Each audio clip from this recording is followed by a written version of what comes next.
I'm a gold addict and I love buying gold, but I haven't been able to do much buying lately because gold prices have been so high.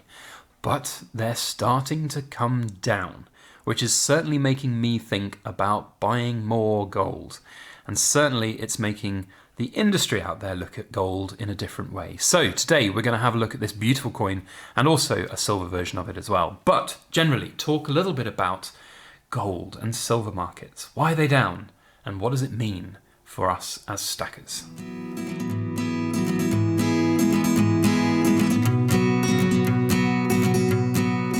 Hello everybody, Backyard Bullion here, and a warm welcome to you all joining me for an impromptu precious metal ramble and bonus unboxing. We've had a lot of coins come in lately, and I've not found a slot in my usual schedule to get them out. So we're going to talk about gold and silver prices whilst I unbox some beautiful pieces from the raw mint. What more could you want? Now, do bear in mind that I'm going to be talking a little bit of speculation today about gold and silver price, as it has gone down, but I'm not a financial expert or any kind of savant. I don't know what's going to happen. It could be a little blip and we could then see a big jump up in gold and silver again. Or, as I suspect, it will be the start of a slow and steady decline before things start moving again. That's pretty much what happens with gold and silver markets. They go up, they go down, and it's cyclical. But what is generally fueling the drops that we're seeing right now is inflation is starting to come down. Now, it's still bad. It's still like 8.7% here in the United Kingdom, but that's a distinct difference on the 10, 11, 12% that it was. And that is good news generally for the economy. So theoretically, things are going to get better. Well, whether they will or not is anybody's guess, but theoretically things are going to get better. And that's what generally the big markets out there think. So consequently, stuff like this, the gold, the beautiful gold that's in big old bullion vaults around the world, is being sold off to put money in other places. That's what always happens. And whilst a lot of the sort of stacker bias on gold and silver is very, very prevalent still, it is going down for the right reasons and good reasons, because it means that things are not as bad as people thought. So with that in mind, I am looking forward to a point where I can maybe add a little bit more gold to my stack. I have been on a gold buying, what's the word? Not embargo, dearth. There's not been, no, dearth is, I don't even know. Either way, I've not been buying a great deal of gold of late, and the only gold I've been accumulating is sort of the proof collectible stuff, which is what I like to do when gold prices are exceptionally high.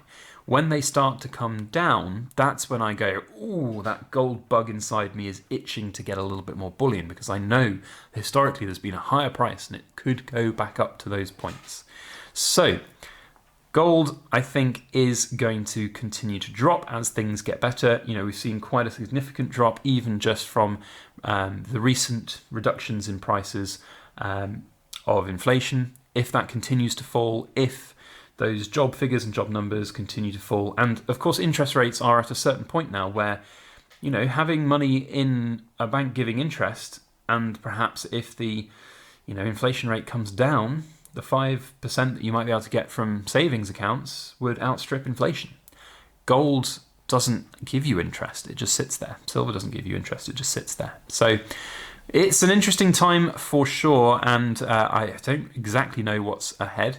But what I can say is that there is still interest in the world for bringing more gold out of the ground. So I want to do a very brief sponsored spot here from US Gold Mining Incorporated, and then we'll come back and we'll talk more about these coins in all of their glory. Today's video is once again sponsored by US Gold Mining Incorporated. Now, they sponsored a video a couple of weeks ago when we found out a little bit more about their very interesting project up in Alaska, the Whistler project, which, to reiterate from a few weeks ago, has potentially 9.4 million ounces worth of gold. That's an awful lot of gold that could potentially come out of the ground. Now, gold prices have dropped a little bit. Does that deter companies like this? No, because they're not necessarily all about themselves taking the gold out of the ground. They are about developing a project to a point where it will be taken over by somebody else because it's viable. They've proven it so to be viable. And the really interesting thing about this particular company and project is that at the moment, the resources that are in the ground are valued at about $15 an ounce. So there's a lot of potential swing there that could happen. And it does seem like investors have taken a little bit of note, as we've seen quite a jump in the share price over the last, month essentially. So over 3 weeks, it's gone up from $9.79 to highs of 16, hovering around the $15 per share mark right now, which is quite a lot. And in the past, there have been similar companies, similar royalty-based companies like this, that have developed a project to a point where it's then taken over, and they've sold their project for essentially $100 per ounce of gold, and their inferred value right now is 15. There's potentially some big upside. Now, with that all said, guys, look, I'm not a financial expert, and investing in any stock or share from a junior mining company is a big risk.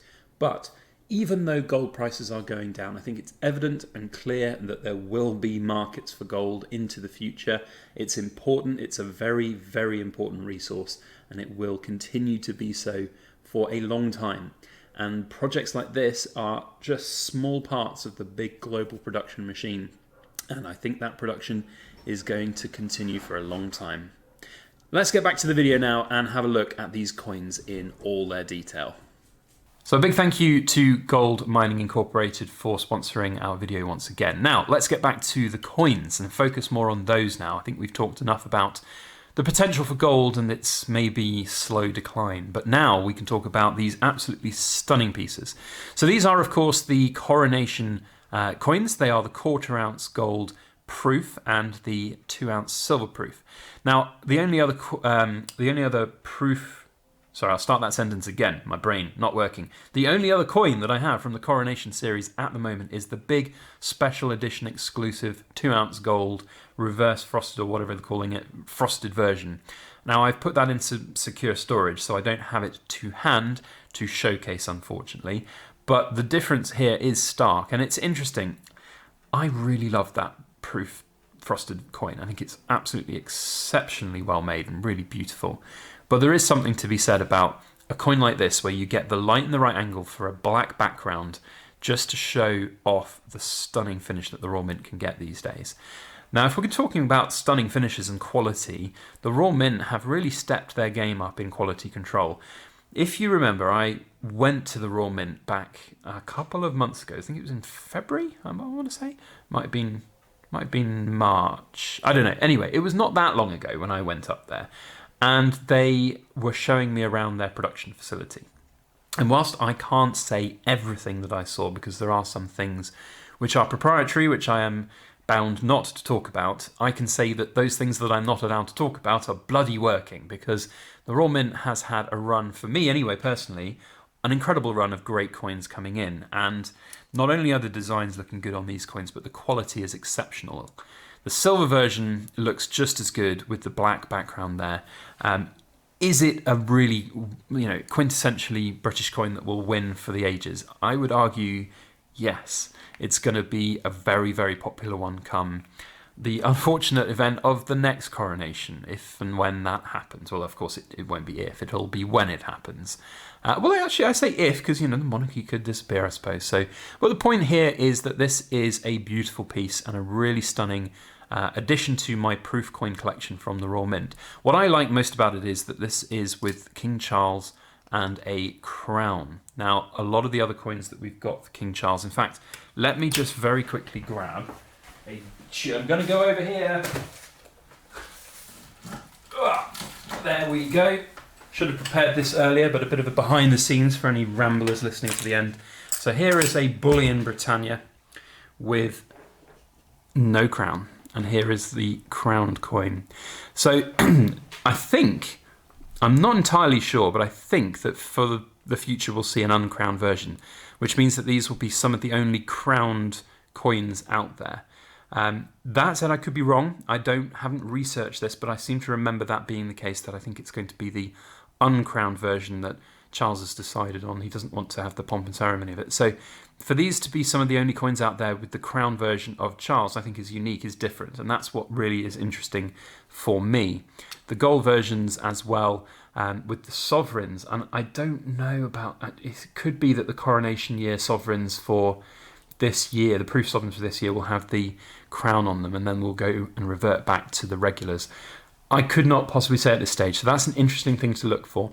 If the future coins are crowned, then it somewhat diminishes the special nature of these, even though they're very beautiful coins. That would be something I'm looking for in the future, definitely. So very good pieces from the Raw Mint. I'm very happy with the quality of these, and I've got a couple of outstanding pieces still from the Raw Mint to get in. They've come relatively quickly, these ones, only a few weeks after the Coronation. The big 2-ounce gold, of course, came, I think, was it before the Coronation or was it just after? Either way, it was stunning. It came very quickly. I think it came before the Coronation, actually. So these have come just after. I'm waiting on the 50p version, and I think, did I order a crown? I think I ordered a crown as well, so we can see it all on the channel here. But really, really nice pieces, and we'll have to just wait and see when they arrive. So that's it from me for this video. Let me know what you think about gold and silver prices right now if you've watched to the back end. Thank you. You are in the Rambling Club. You are a real special one. You're in the Special Kids Club. That's what I was saying. Not the Special Kids Club, the Cool Kids Club. The Special Kids Club is something a bit different. But anyway, thank you for watching. We do appreciate it here in the Backyard Bullion household. We'll see you on the next video. As always, please make sure that you like, share, comment, and subscribe for more.